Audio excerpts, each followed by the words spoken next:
안녕하십니까. 신천식의 이슈 토론입니다. 몇 천년 전에 쓰여진 것으로 추정되는 이집트의 한 낙서를 해독한 결과 내용이 요즘 젊은이들은 버릇이 없다 였답니다. 하여튼 몇 천년 전부터 어른들은 젊은이들이 버릇이 없다, 앞날에 대한 기대와 희망을 걸 수 있을까라는 의문을 가지고 있었던 것 같습니다. 그러나 젊은이들이 자라서 어른이 되는 것입니다. 요즘 젊은이들 어떤지 전문가 한 분, 또 실제 고난과 오염을 극복한 실제 젊은이 한 분, 두 분을 모시고 이야기 나눠보겠습니다. 자기소개 좀 한번 해주시죠. 신부님부터 한번 해주시면. 예, 저는 성공의 나눔의 집, 대전 나눔의 집을 운영하고 있는 윤학준 신부입니다. 감사합니다. 저는 사막의 오지 마라토너로 많이 이렇게 소개가 됐습니다. 최규영이라고 합니다. 예. 반갑습니다. 우리 최규영 오지 탐험가는 지금 나이가 30대 초반인가요? 예, 지금 31살입니다. 아, 그래요? 신부님은 50대시죠? 예, 50대시고 이제 30대와 50대인데 모자 쓴 이유는 뭐 여러 가지 이유가 있겠지만 예. 무엇을 위해서 쓴 걸로 이렇게 알고 있겠습니다. 예, 알겠습니다. 요즘 젊은이라는 이야기가 여러 곳에서 많이 등장하고 있는데 젊은이의 반대말은 늙은이, 뭐 어떻게 따지면 그런데 늙은이라는 말이 좀 하대하는 표현 같기도 합니다만 그 용어 자체가 어쩐가 젊은이가 더 자주 쓰이는 용어입니까? 청년이 더 자주 쓰이는 용어인가요? 뭐 네. 어떻습니까? 그 이제 어른 세대들은 되게 청년이라는 말보다는 이제 젊은이들 이렇게 표현을 하고요. 청년들 스스로에게는 청년이라는 말을 주로 쓰죠. 자기 표현을 할 때. 그런데 이제 저는 전 청년과 젊은이 다 좋다고 봐요. 어떤 말 써도 상관이 없는데 그 말이 단순하게 이제 생물학적 나이만 얘기하는 것 같지는 않아요. 왜냐하면 나이 들어도 젊은이처럼 사는 사람이 있죠. 젊어지라도 또 나이 든 사람처럼 사는 사람도 있고, 그래서 오히려 그것은 생물학적 나이이기보다는 좀 사회학적으로 좀 더 넘어가서 가치를 실현하는, 나이 들어서도 가치를 실현하려고 하는 그런 열정을 가졌다라고 하면 뭐 젊은이 청년이라고 해도 괜찮다고 봅니다. 그 사람이 어떤 생각을 갖고 예. 있느냐에 따라서 그렇죠. 젊은이라는 용어를 쓸 수 있느냐. 아주 적절한 표현을 해주신 것 같은데 우리 젊은 청년으로서 우리 최규영 오지 탐험가가 정의하는 젊은이는 어떤 사람입니까? 요즘에 이제 젊은이라고 하면 우리 흔히 청춘이라고도 이제 다른 표현으로도 말을 하는데 전 그거에 대한 견해는 신부님하고 매우 비슷합니다. 아무리 나이가 어리고 젊어도 어떤 호기심, 뭐 열정 혹은 그런 어떤 능동성이 있어서 그런 것들을 잃어버리면은 그거는 청춘이라고 표현할 수 없는 것 같아요. 반대로 이제 나이가 있어도 정말 어떤 일에 대한 열정이 있고 또 어떤 지적 호기심이라든지 뭐 그런 자기가 이제 끊임없이 개발하고자 하는 그런 능동성이 있다면 나이가 아무리 많아도 청춘이고, 그리고 나이가 아무리 젊어도 청춘이 될 수 없다고 저는 그렇게 생각합니다. 두 분 다 일치된 견해가 생물학적 나이는 문제가 아니다. 예. 그 사람이 어떤 생각을 하고 어떤 행태를 보이느냐가 더 중요하다. 예. 역시 그 사회학적인 정의를 해주신 것 같은데 요즘 젊은 세대를 이야기할 때면 뭐 가장 먼저 떠오르는 것이 청년 실업, 뭐 88 세대 뭐 이렇게 얘기합니까? 88만 원. 그리고 어른들의 부모에게 기대해 사는 캥거루 자식이라고 하나 이런 얘기도 있고, 이게 대부분이 긍정적인 해석보다는 부정적인 측면을 더 강조하고 있는 것 같아요. 네. 그래서 신부님이 보실 때 요즘 젊은이들이 그렇게 문제 시각가 많은 겁니까? 어떻습니까? 어른들의 시각으로 보면은 어른들의 진실이죠. 어른들의 진실에 시각된 눈으로 보면은 젊은이들은 항상 모자라고 경험이 적고 그 말은 사실이에요. 그런데 또 청년들의 진실한 시각으로 본다면 또 우리에게는 그 적당한 일자리가 없는 것 이것을 이야기해야 되는 거죠. 그래서 홍대에서 나오는 잡지 중에 청년들이 만든 잡지 중에 잉여라고 하는 잡지가 있어요. 잉여라는 잡지도 남아 돈다 뭐 이런 뜻이죠. 그런 뜻이에요. 책도 이렇게 만들어요. 이렇게. 예. 이렇게 만들어서 이걸 두껍게 만들어요. 이렇게 책도 아. 이렇게 사료배판 교과서적으로 안 만들고 이렇게 만들어서 여기에 내용을 써요.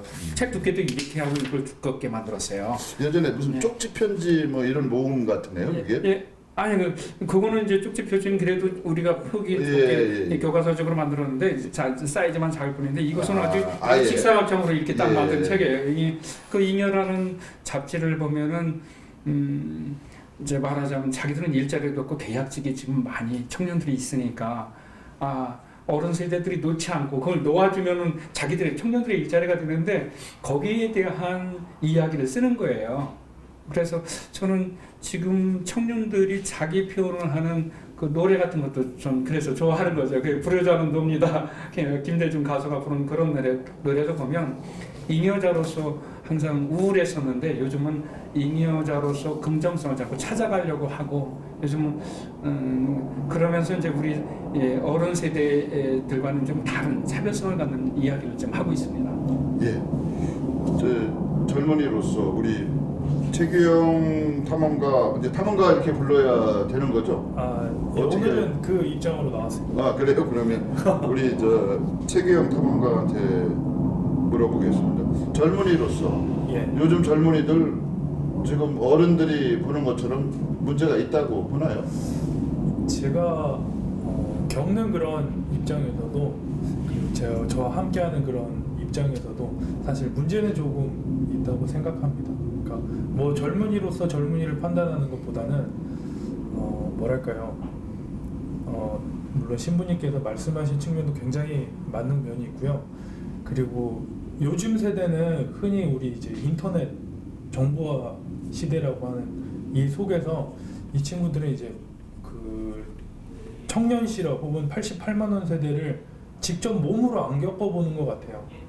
그러니까 인터넷으로 찾고 인터넷으로 경험하고 그 서로 이렇게 자기들의 고민을 이제 안고서 자기들이 이제 밖으로 나가기를 정말 두려워하는 그런 사람들인 것 같습니다. 그 이제 얘기는 몸으로 부딪힌 예. 살아있는 경험을 안 해본다 그런 얘기인가요? 예, 그러니까 그 88만 원을 직접 받아봐야 자기가 88만 원 세대라는 걸 겪고 또 그걸 통해서 어떤 뭐 인생의 터닝 포인트를 만들 수도 있고 아니면 어떤 경험들을 통해서 자기가 나갈 방향을 정할 텐데 요즘 세대들은 인터넷이라는 게 너무나 발전이 돼 있어서 어떤 뭐 채팅방이나 아니면 어떤 카페에서 서로 정보를 주고받고 그 안에서 고민만 하게 되는 것 같아요. 그러니까 맞습니다. 가상 공간에서의 삶이 너무 익숙하다 보니까 현장감이나 사실감이 부족하다 뭐 이렇게 이해해도 되는 것 같은데 어떻습니까 신부님? 이 말씀.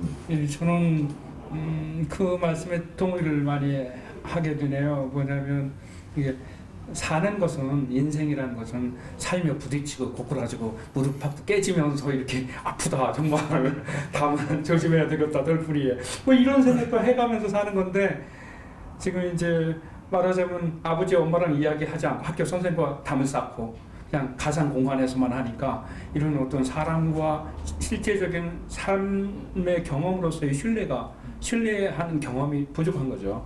그러니까 자기 안에 자꾸 가둬두게 되는 이런 형태이니까 그런 경험은 자기가 몸으로 실제 경험하는 그러니까 심재철 박사님처럼 몸으로 실제 경험하는 것으로부터는 좀 멀리 있는 거죠. 가상 공간이라는 게. 그래서 그거는 사람과 아프면서 신뢰하는 건데 실제는 네. 사랑도 아프야 정말 사랑도 빛나는 건데 그런 걸 이제 적게 경험하는 거 아닌가 지금 세대들이 그것을 좀 느낍니다. 이제 지금 말씀하셨는데 사람과 사람 사이에 이제 부대끼면서 뭔가 예. 정도 들고 예, 예. 또 신뢰도 생기고 그럴 텐데 바로 그런 사실적인 관계가 매우 취약하다, 미비하다 뭐 이렇게 볼 수가 있겠네요. 근데 당사자도 느끼고 전문가께서도 말씀을 해주시고. 근데 이제 지난번에 이 프로그램을 위해서 제가 신부님을 잠깐 이제 찾아뵙고 좋으신 말씀을 들었는데 요즘 젊은이들이 사실은 문제가 없다. 그네들 우리가 염려하는 만큼 그런 문제점이 있는 게 아니라 자기 자신이 누구인지 무엇을 원하는지 소위 우리가 얘기하는 정체성을 알게 된다고 하면 알아서 다 한다 뭐 이런 말씀을 해주신 것 같아요. 예. 그래서 정체성이라는 게 젊은이들한테 왜 중요한지 뭐 이런 말씀 한마디 해주시고 넘어가면 좋을 것 같은데. 요즘 이제 부모님들은 자녀들한테 물을 겁니다. 중고등학교 아니면 초등학교까지 하면 고등학교 졸업한 자녀한테 너 앞으로 뭐 되려면 되게 대답이 몰라요예요. 몰라요? 예, 몰라요. 예, 예. 너 5년 뒤에 뭐 될 거니? 몰라요. 10년 뒤에 뭐 될 거니? 몰라요. 보통 너 뭐 하고 싶니? 몰라요. 이 대답이 되게 일상적인 대답이에요. 그것이 자기 자신의 무력하다는 거, 힘이 없음을 이렇게 비전이 없음을 이렇게 표현하는 거라고 볼 수 있지요. 그런데 왜 그런 말을 표현할까라고 이렇게 이제 생각을 해보니까 어쩌면 지금 부모님 세대들인 50대, 60대, 40대 중반부터 40대, 50대, 60대, 70대 이분들이 어떻게 살았냐라는 걸 보니까 집단화 또 획일화된 이런 경제 효율성만 강조하는 그런 문화 속에서 자랐어요. 그런데 지금 자라나는 자녀들은 다른 거예요. 다양성을 인정해달라. 인간에 대해서 이제 어른 세대로 묶는 그 획일적인 부분에서 우리는 탈피하고 싶다. 이런 주장을 하는 것 같아요. 그러기 위해서 자기 저항의 방법으로 몰라요라는 말을 채택했다는 생각이 들어요. 그렇습니다. 그러면 어떻게 보면 기성세대가 원하는 것에 대해서 저항하는 거죠. 저항하는 거죠. 그게 보시죠. 예. 사실 저희 같은 경우 집단적인 사고가 이제 일반화된 대세이다 보니까 예. 뭐 저희 시대에 흔히 쓰는 속담, 뭐 격언 중에 하나가 모난돌이 정맞는다, 뭐 이런 게 있죠. 예.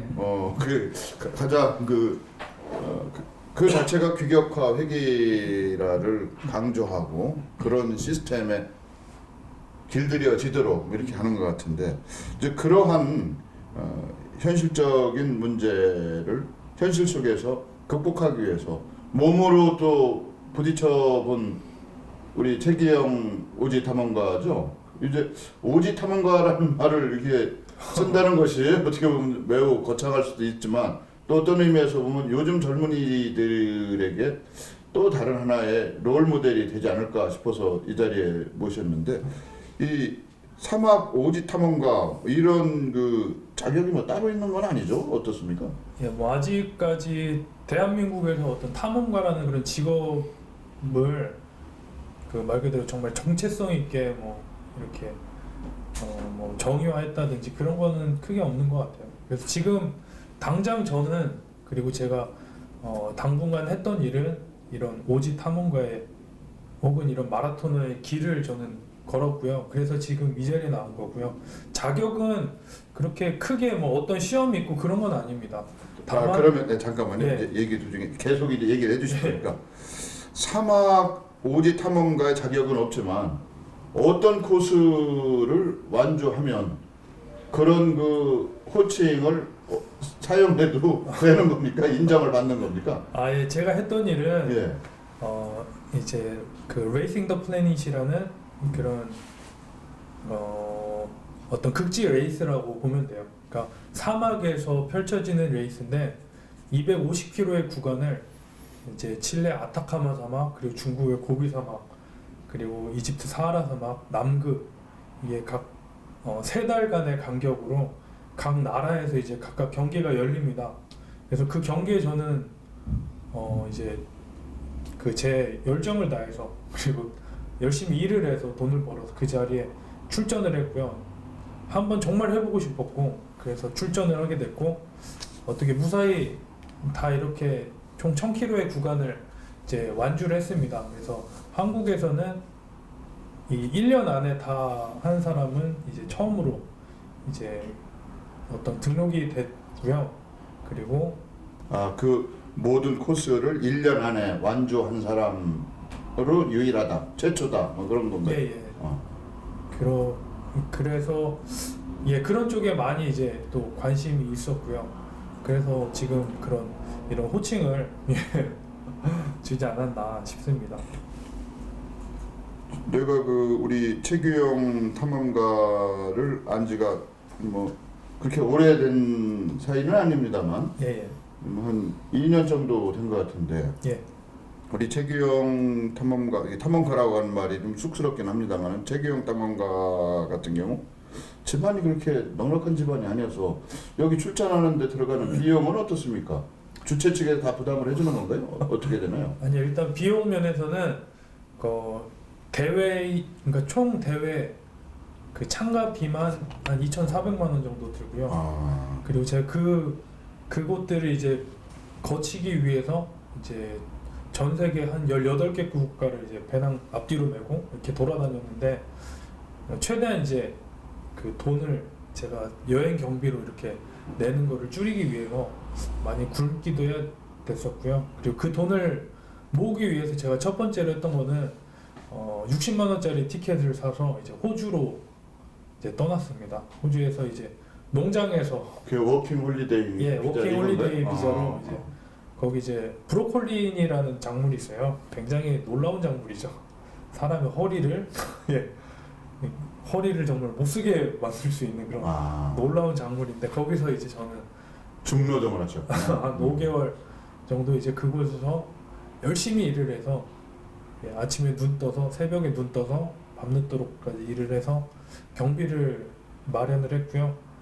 그리고 사실은 그 경비가 다 이제 충당이 안 될 걸 알고 있었어요. 아무리 그렇게 제가 거기서 돈을 벌어도 이 총 경비에는 좀 모자란 금액이다 생각했는데 일단 발을 딛고 내디디면서 한번 생각을 하고 상황을 봐야겠다라는 생각을 했어요.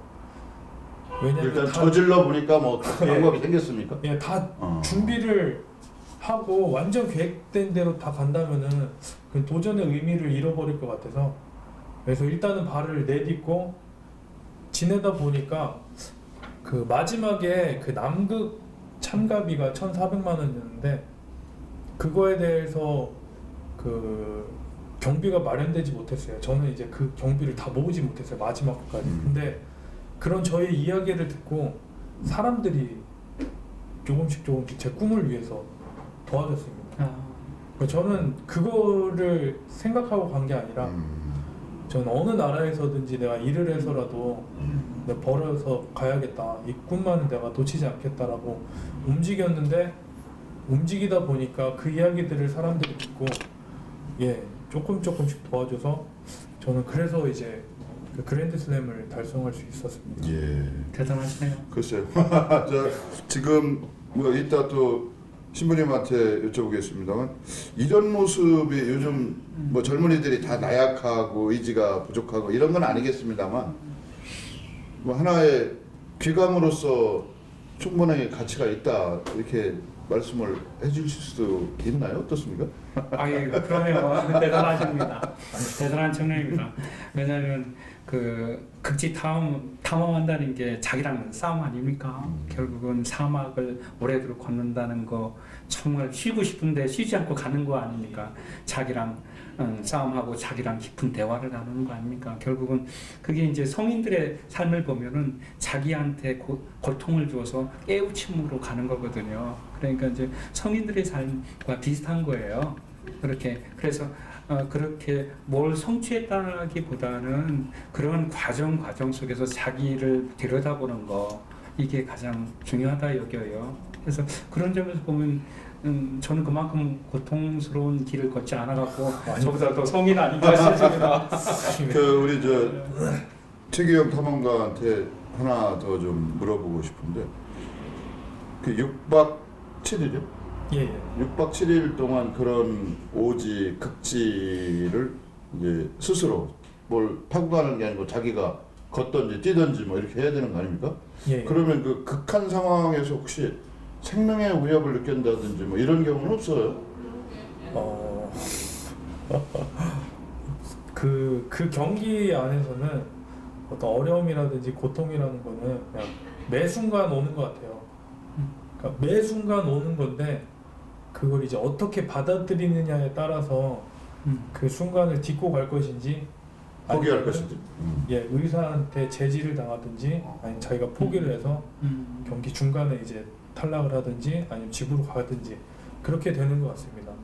어려움이라는 게 사실 아침에 이제 사막에서 이제 아침에 잠을 잡니다. 잠을 자고 6박 7일 동안 250km를 뛰어서 가는 건데 그 6박 7일 동안 그 경기 주최층에서 우리한테 주는 거는 물하고 이 사막 반에 이제 텐트를 사막문 한- 텐트. 예, 한 10동 정도를 쳐서 그 안에 10명이 자게 되는데 아침에 일어나서 침낭을 개고 이제 경기를 위해서 또 다 이제 복장들을 착용하고 제 배낭을 꾸리고 딱 경기 선에 멈추면은 어떤 뭐 정말 넘치는 그런 에너지와 그런 열정이 있습니다. 그래서 정말 비명을 지르면서 이렇게 출발하게 되는데 함성을 뭐 이렇게. 아, 그쵸. 예. 출발 신호와 함께 출발하게 되는데 사실 그거는 1시간도 채 못 갑니다. 1시간이 지나면은 그때부터 이제 그 전날의 피로와 이 발바닥에 모든 물질의 고통이 이제 오기 시작하는 거죠. 그리고 한 11시쯤부터 되면은 그 사막의 그 햇빛과 이 열기랑 싸워야 되는데 그 제 눈에 보이는 거는 아무것도 없어요. 모래밖에 없는 상황이고 하루에도 산을 몇 개씩 넘어야 되는데 제 발바닥은 그리고 제 없어진 발톱들은 예, 이것들을 이제 예 저에게 발톱도 막 빠지고 그러는 거. 예, 발톱이 이렇게 생으로 빠지고 하는 거를 눈으로 지켜보면은 이게 심적인 부담감이 되게 커요. 그런 고통의 순간들이 매 순간 찾아옵니다. 다음에 물 주는 곳이 한 그 10km 정도 가면은 나는 물을 먹을 수 있는데 그 중간에 물이 떨어지면 그러면 이제 정말 저는 이제 여기에 왜 왔나 싶기도 하는 거죠. 근데 그 고통을 이 경기를 하면 그 고통이 당연스럽게 오는 겁니다. 그거를 다 떠안고 제가 참가를 하게 된 건데 그래서 그걸 당연하게 여기면은 아무리 힘들어도 하루에 막 몇백 번씩 포기할까라는 생각이 들어도 포기하지 말아야지 그 한 번 더 생각할 수 있는데 그 상황이 주어졌을 때 이제 단지 이걸 고통이나 아니면 어떤 역경으로만 여기게 되면은 중간에 이제 탈락하게 되기도 하고 예 그런 어려움들이 있습니다. 참 대단하네요. 그 물집 생기는 건 이해가 되지만 발톱까지 빠진다는 얘기는 또 오늘 처음 들었네요. 이 고통이라고 하는 것은 뭐 이루 말할 수가 없을 텐데 정말 매 순간 포기하고 싶은 생각도 있을 테고 계속 가야겠다는 생각. 우리가 뭐 이 자리에서 듣기에는 참 너무 소중한 또 아름다운 이런 표현이 적절치 않은 것 같은데 얼마나 그 고통의 순간이 대단했을까요? 이런 생각을 하게 되는데 저도 그 상상하기 잘 안 갑니다. 발톱이 빠지는데도 불구하고 이렇게 걷는다는 걸. 왜 그런 대회에 참가하게 됐어요? 아까 뭐 참가하게 된 특별한 계기가 있었나요? 특별한 계기보다는 가장 큰 요인이었던 거는 호기심이었고요. 그리고 정말 하고 싶었던 일이었습니다.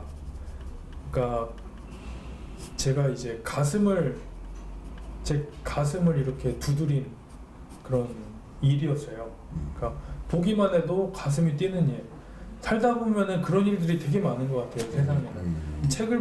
책을 넘기다가도 누군가의 그 경험을 통해서 이게 내 가슴을 두드리는데 나는 내 여건이라는 거, 내 상황이라는 거를 그 생각하고 이제 짐작해서 그걸 이렇게 밀쳐버리는 것 같은데 저는 군대에서 어떤 많은 그런 많은 사건이나 경험들을 했던 것 같아요. 그래서 그 세상에 있는 가슴 뛰는 일들을 그리고 내가 꿈이라고 노트에 적었던 그 모든 일들을 한번 이뤄보자라고 생각을 했는데 딱 막상 세상에 나오니까 저는 늙은 대학생이었고 돈도 없고 정말 집이 가난했고 그리고 이건 어마어마한 경비가 드는 일이었는데 가장 제가 출발하기 전이 제 인생 아마 그때까지 살아온 인생에서는 가장 할 수 없는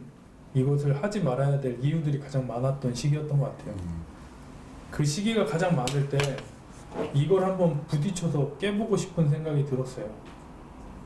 사회적으로 저를 보는 시각도 그랬고 제가 생각하는 저도 그랬고, 그러니까 흔히 미친놈이죠. 그래서 한번 그거를 깨면은, 그러니까 내가 이 20대 이 일을 달성하지 못했는데 30대, 40대 그리고 50대 내가 하고 싶은 그 꿈들을 과연 내가 이룰 수 있을까라는 질문에 저는 대답을 못했어요, 스스로에게. 그래서 참가하게 됐고, 예, 그래서 그 길을 걷게 됐습니다. 이게 좀 뭐 어떤 질문을 해도 사족 같아서 이게 질문을 하기가 좀 예, 저도 이제 가슴이 좀 먹먹한 이런 감동이 있는데 신부님 어떠십니까? 또 한 말씀 해주신다면. 어른들은 이제 어른들은 자기의 많은 경험으로 자기 틀을 갖고 있는데 또 젊은이들은 또 어른들이 만들었던 그 틀을 뛰어넘어야 될 과제가 있는 거예요. 그러니까 이제 청년께서는 기본적으로 어른들이 만든 그 틀을 뛰어넘은 거죠. 그러니까 지금 청년들이 나갈 바를 먼저 한 거예요. 하신 거라고 보게 돼요. 제가 그래서 기뻐요. 일단 청년의 삶이 지금 많은 잉여로 자기 스스로를 규정하는 이 청년들에게 되게 도움이 많이 될 거라 여겨요. 제가 영국에 잠시 있었는데 그때 말하자면 핀란드, 노르웨이 꼭대기서부터 저 남아프리카하고 저 케이프타운 거기까지요, 남단까지 이렇게 종단한 기사를 봤어요.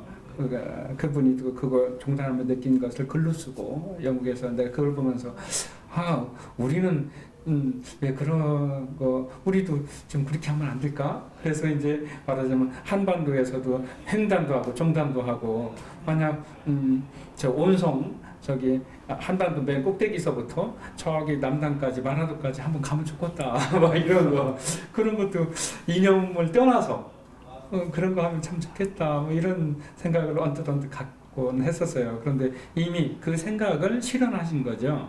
그러니까 지금 오지 탐험했으니까 또 이제 이렇게 아시아를 중심으로 해서 또 새로운 길을 또 이렇게 만들어가면 참 좋겠다 이런 생각이 언뜻 들었습니다.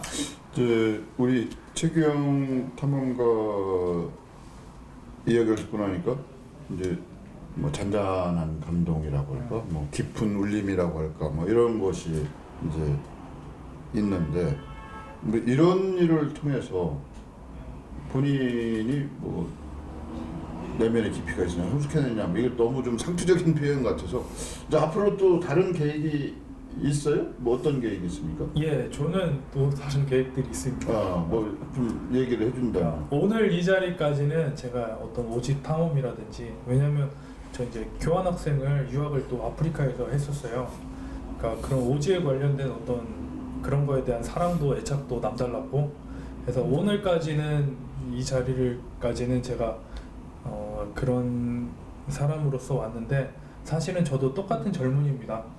앞으로 또 어떻게 살아가야 될까를 끊임없이 이렇게 고민을 던져야 되는 사람이어서 저희 앞으로의 또 다른 도전은 저는 이제 어떤 사업을 생각하고 있습니다. 인생의 많은 터닝 포인트들을 지났는데요.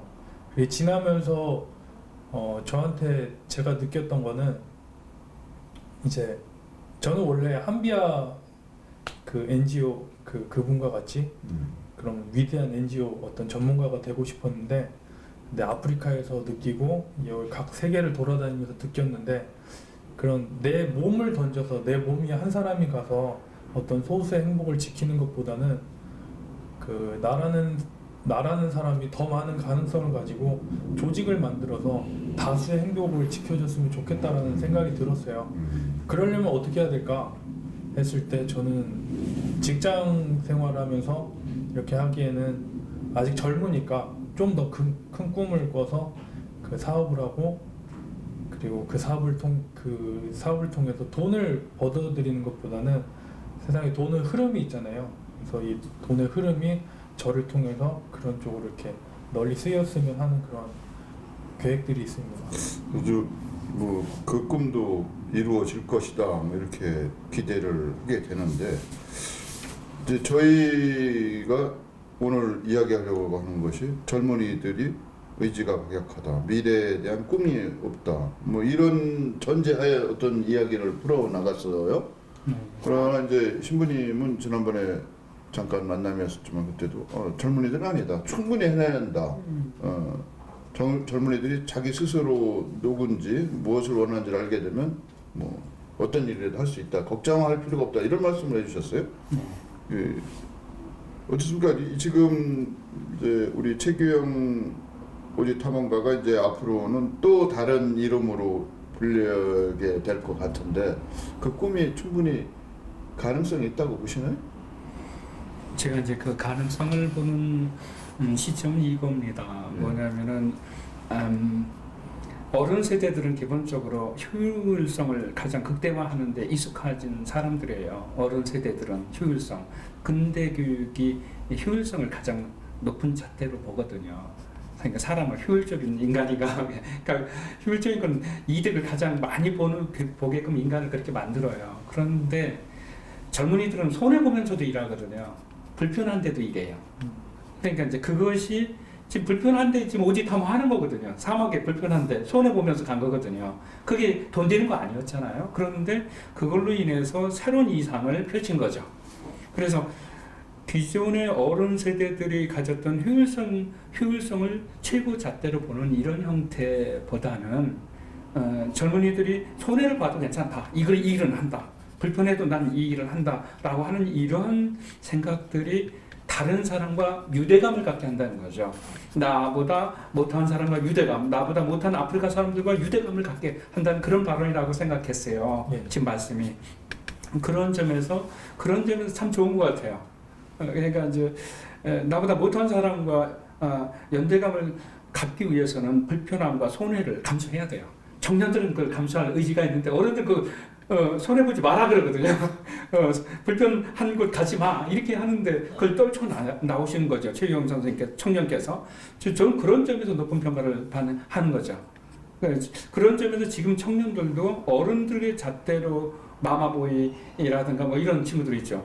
어른들 잣대로만 살려고 하니까 문제가 된다는 거예요. 가장 중요한 점은 어른들 잣대를 뛰어넘는 새로운 보다 나은 인간적인 사회를 위해서는 효율성보다는 인간을 위한 삶을 살겠다, 이렇게 선언하는 것이 지금 청년들, 잉여라고 스스로 지칭한 그 청년들이 나아갈 바라고 여겨집니다. 그 이제 지금 뭐 말씀하시는 것을 제가 중간에서 이렇게 해석하기보다 어떻습니까? 우리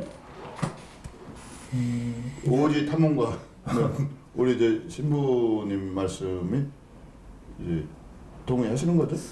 예, 저도 비슷하게 느끼는 바이고요. 그리고 제가 학교에서 배웠던 건 제 초등학교, 중학교, 고등학교라는 그런 학교라는 틀 안에서 배웠던 건 아마 어른들의 시각으로 우리를 교육시켰던 그런 방식 같습니다. 그래서 저는 학교에서 제 꿈을 배우지 못했고요. 그래서 그 꿈을 꾸는 방법도 저는 몰랐던 것 같아요. 저는 이제 처음에, 지금은 대학을 한 11년 동안 달려서 졸업을 했는데 사실 저는 재수를 했습니다. 제가 대학에 못 갔어요. 원래 전공은 택견이었습니다.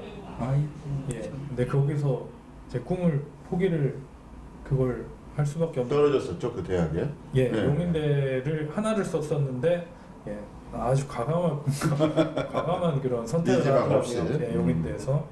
근데 그리고 나서 저를 보고, 그러니까 포커스를 나는 누구인가, 그리고 그런 제 정체성을 찾는 거에 포커스를 많이 맞췄던 것 같아요. 그러니까 학교에서 알려주지 못했던 거를 이제 스스로 찾기 시작했던 것 같고, 그래서 저는 조금 그런 어른들의 시각에서 조금 비껴서 갈 수 있었던 것 같습니다. 지금도 저는 제가 좋아하는 일, 그리고 제 잘할 수 있는 일, 거기에 이제 포커스를 맞춰서 앞으로 살고 싶고요. 아마 요즘 젊은이들이 그런 어른들의 기대에, 그리고 그동안 배워왔던 거에 부응하기 위해서 많은 몸부림을 하는 것 같아요. 그게 조금만 덜어진다면 아마 그런 문제들이 해결될 거라고 생각이 되는데 예, 예. 이제 중요한 건 이제 지금 우리 최규영 청년처럼 이런 생각을 가진 젊은이들도 필요하고 제가 생각할 때는 기존의 기성세대에서 요구하는 물론 그것이 저희가 획일화 규격화라고 할 수도 있고 효율성을 강조한다고 하지만 이 사회 시스템을 유지하기 위해서는 일정 부분 그런 모습도 필요한 건 아닐까요? 어떻습니까? 저는 이제 그런 시각보다는 예. 이제 어른들 세대는 이제 정형화된 인간을 요청한다는 거예요, 청년들에게. 예. 그런데 청년들은 우리는 인간 얼굴이 다 다르듯이 삶이 다 다르다. 예. 인간은 다 다르다. 예.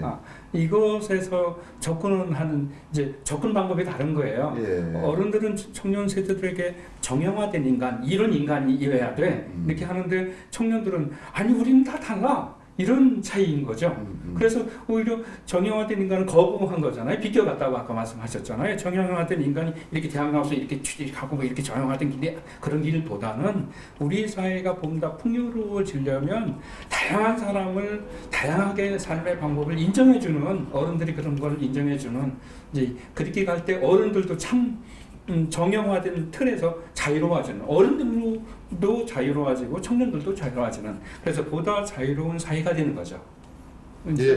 예, 알겠습니다. 뭐 일정 부분 오늘 저희가 이 자리에서 얘기하는 부분은 이제 금년도 저희 그 신천시계 이슈 토론에서 지향하고 있는 공존과 배려, 더불어 살아가기. 그래서 다양성을 강조할 수도 있고요. 또 때로는 화합과 통합이라고 하는 이런 측면을 강조할 수도 있습니다.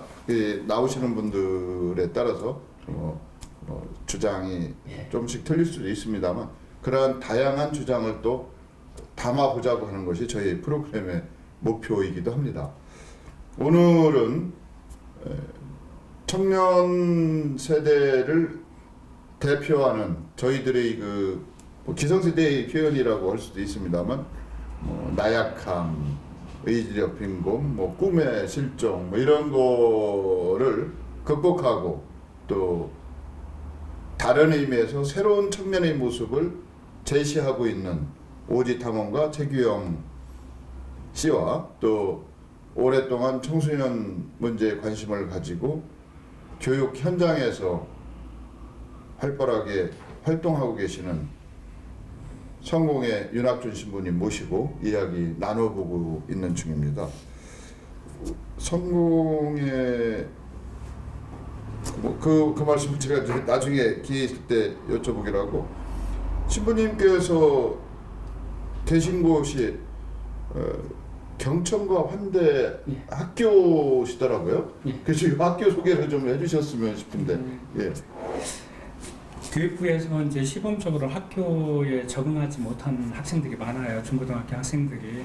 그러니까 이제 그게 이제 대전에도 한 해에 한 2,000명 정도가 500명 학교 4개가 없어지는 거예요. 중고등학교 그런 정도로 많이 학교를 중단해요. 그래서 이제 교육부에서는 이게 문제가 있다. 이거 대책을 뭘로 할까? 이제 저한테 이렇게 서로 이야기하게 되세요. 그래서 이제 행정식 언어는 가정형 우위센터라고 해요. 그런데 이제 가정형 우위센터는 이제 행정 교육부의 프로젝트고요. 저희는 그런 말이 참 이상하잖아요. 그러니까 저희는 이제 경천과 환대 학교라고 이렇게 말을 줬어요. 그래서 이제 학생들이 어떻게 하면 잘 변할까? 잘 들어주면 변한다. 잘 들어주지 않는다. 어른들이 최고니까. 그래서 어른들이 아이들 말을 잘 들어주면 아이들은 변해요. 그런데 잘 들어주지 않는 사이가 됐어요. 그래서 이제 문제가 있다고 생각하고 그래서 우리는 잘 들어주자. 그러니까 애들이 변하더라고요. 3개월만 들어주면 변해요. 애들은 3개월만 들어주면. 그다음에 두 번째는 잘 맞이하자, 잘 포옹하자, 잘 생각이 나랑 다를지라도 잘 맞이하자. 그러면 아이들이 변한다. 그래서 밥을 정성껏 해주자. 그래서 밥을 참 정성껏 해줘요. 정성껏 반찬을 만들고요. 그렇게 해서 밥을 같이 먹으니까 애들이 변해요. 그래서 경천과 환대의 집이라고 한 거예요. 죄송합니다. 예. 신부님이 주신 그 몇 권 책자를 제가 잠깐 읽어봤는데 밥을 정성껏 하신다는 밥맛이 좋았다 뭐 이런 얘기를 쓴 아이가 있더라고요.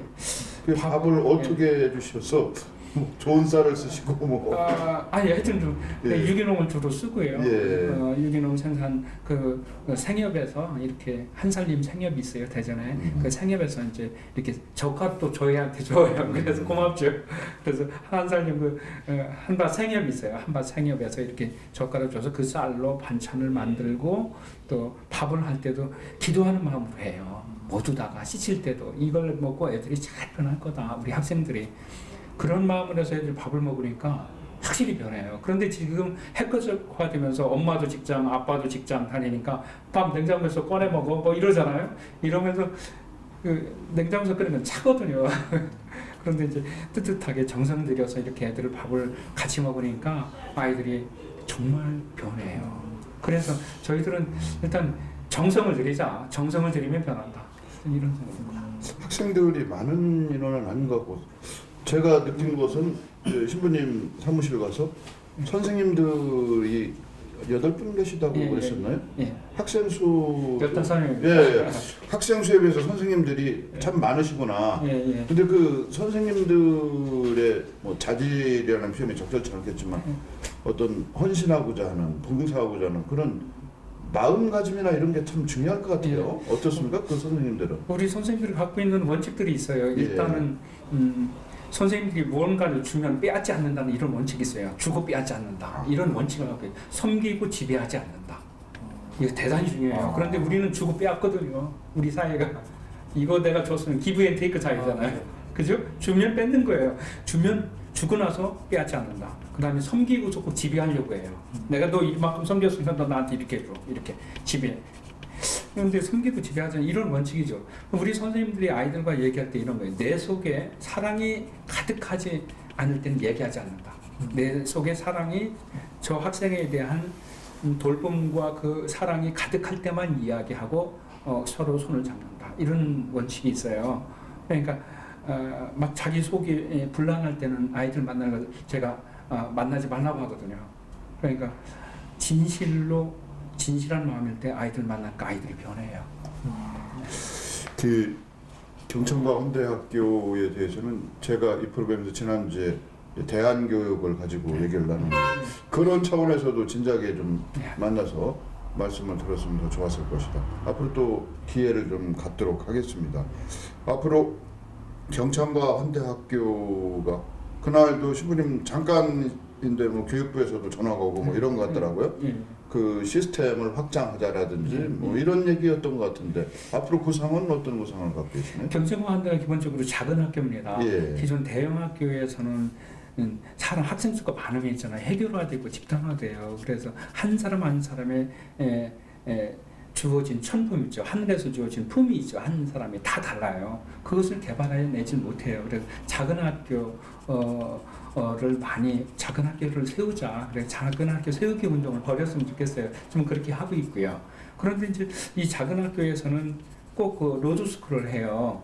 아까 오지 탐험 이렇게 하셨는데 로드스쿨이 되게 고통스러운 거예요. 아무것도 그냥 걷는 거잖아요. 길을 걷는 거 아닙니까? 예, 문자가 대로 로드를 걷는 그러면서 뭔가 배운다 뭐 이런 의미인가요? 고통스러운 거예요. 그러니까 자기한테 고통을 주면서 자기가 누군지를 깨달아가는 거죠. 그래서 그런 부분들이 그러니까 자기 정체성을 확인할 때는 어떤 상황에 주어져도 살아나요. 그래서 자기가 누군지를 알아가기 위해서 경천과 헌대학교에서는 기본적으로 로드스쿨은 기본은 학습으로 하고 있습니다. 지금 우리 최규영 탐험가 또 우리 윤학준 신부님이 말씀하신 걸 보면 일맥상통하는 점이 있네요. 지금 로드스쿨 얘기까지 나오고 보니까 그 안에서 물론 이제 그런 생각을 하고 우리 최규영 탐험가가 극지 탐험을 한 건 아니겠죠. 예. 그렇죠. 네, 그 결과적으로 얻게 된 것을. 예. 근데 몸소 본인이 체험해 보니까 우리 신부님의 교육 방침이나 철학이 옳은 것 같아요. 저도 이거를 그러니까 어떤 경험만 있고 제가 알고만 있을 때는 그냥 그런가 싶은데 그러니까 꽃이라고 말했을 때 꽃이구나라고 하는 것처럼 제가 경험으로만 알고 그냥 인지하고 있던 거를 이렇게 어떤 이론이라든지 그런 걸 이렇게 직접 들으니까 저는 방금 그 배웠습니다. 아, 그래서 그런 거구나라는 것들.